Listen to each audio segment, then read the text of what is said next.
Hi, my name is Gabriella Moy. We're No Entry, and we made a money game for Anthony from Imagine. And Anthony wants to learn the value of money, so we made this so he can push the buttons and get to a certain amount of money and learn how to use coins and bills, like to go to a supermarket and pay for anything. And he can learn and visualize the money shown here and use it in his future. Yeah. So my name is Nicholas Fullen.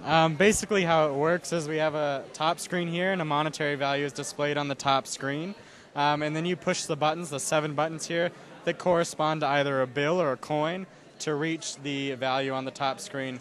Your value is displayed on the bottom screen, so as you push buttons, it'll display the current value that you are at. It's a 2-player game, so one player is green, one player is yellow. As you get the correct value, you get a point. As you get a point, a light lights up. And it's basically first to 5. If you get it wrong and you go over the desired amount, then the 2 red lights will flash, and it's the next player's turn. We also have a practice mode, which kind of turns off the lower screen, so then you have to keep track of what you have in your head, and it's a little harder to do. Hi, I'm Zach Linder, and as to the construction of the box, as you can see, we bought a lot of yellow acrylic, and we used a laser cutter and used Corel. These are the designs over here, and we used a puzzle piece-like design to make it really sturdy so that our client did not break the box, because we don't know if he was going to be hitting on it. And we also engraved these so that it had a nice look and it sunk the dollar bills right into the acrylic. But we ran into a problem that when we were engraving it, it actually melted the acrylic, and so we had to reinforce the box on the inside, which was a benefit to us. And so we just used that design to make it really sturdy for our client.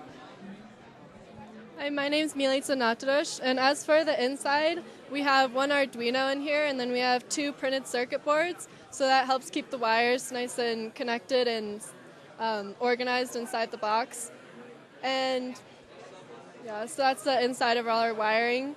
And we wanted to use an Arduino Uno, which has less pins, but it's also less expensive. So we used shift registers for our 8 displays, as well as for the LEDs, because that minimizes the amount of pins that you need. So that was one of the challenges we had while coding, because the shift registers made everything a little more complicated.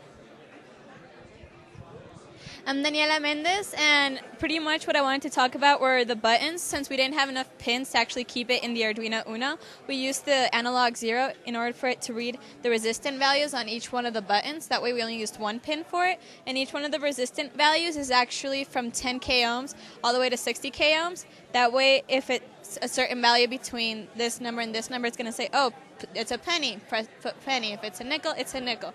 That just reduced the cost and also the pins that we used.